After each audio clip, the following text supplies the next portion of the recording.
You know the tune. Welcome back to the ABC4 News at 4. It's Friday and time for Kids Under Construction with author, parenting journalist Donna Tatro, Dr. Phil's go-to expert on all things parenting. She joins us live from Los Angeles via Zoom. And Donna, so good to see you again. Good to see you too.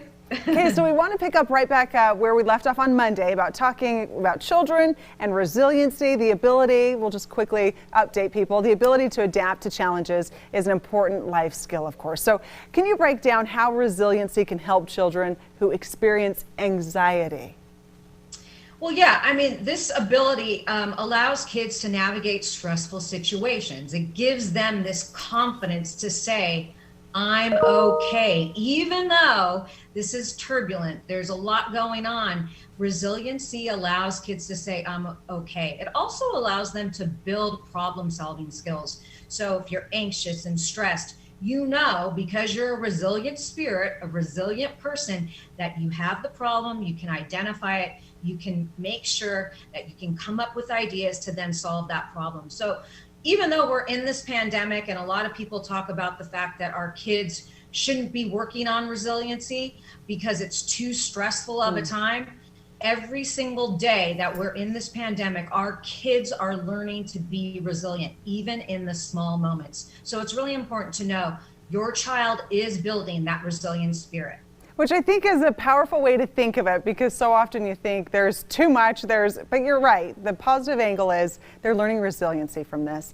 Can you tell us, I know we kind of touched on it on Monday, but just for those people who may not have seen Monday, just a quick little summary of how, what's an exercise a parent can do today to build a little resiliency in their child?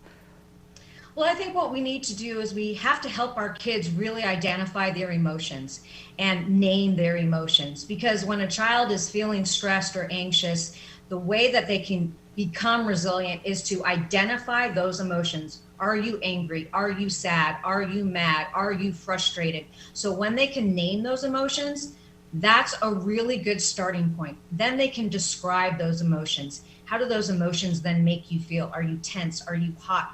How do you feel?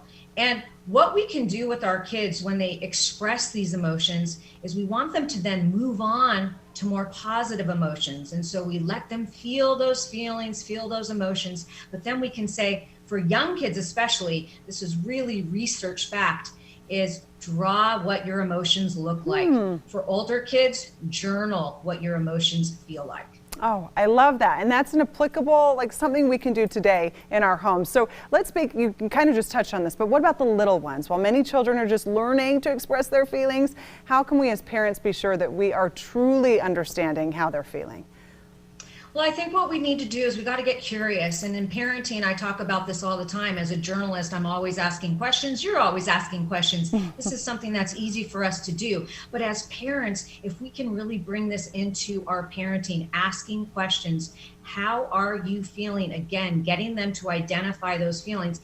And one thing that I like to talk to about for little kids who do have a difficult time and parents are wondering, one method is really mindfulness. And for kids who don't like to sit there and do the deep breathing in and out, mindful walks are especially good for these kinds of kids who are stressed. You go on a mindful walk, you ask your child to just identify everything that they're seeing, birds, sounds, whatever they're seeing and feeling, and it takes their mind away from the stress.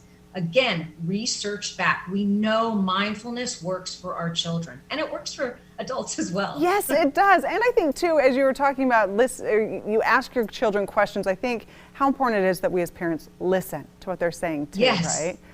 So one last question, too, before we head out. When your child just can't bounce back, and I'm sure there are many families wondering about this, who should a parent turn to? A parent needs to really take this very seriously, and especially in this pandemic. Researchers, doctors, psychologists are saying, do not let this just be like, they'll bounce back eventually. If you are not seeing your child bounce back, you do need to seek professional help, because what we're dealing with, joblessness, sickness, kids not able to go to school, not see their friends. So we really want to be cognizant that this is a very particular time, and bouncing back is not going to always be as easy as in other times. So seek professional help is really the best thing to do.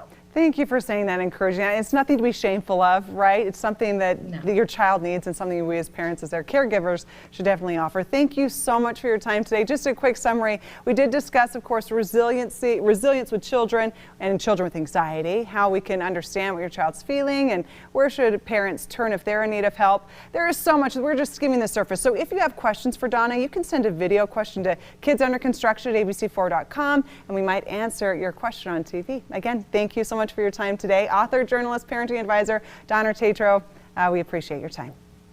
Thank you. Again, that segment is every Monday.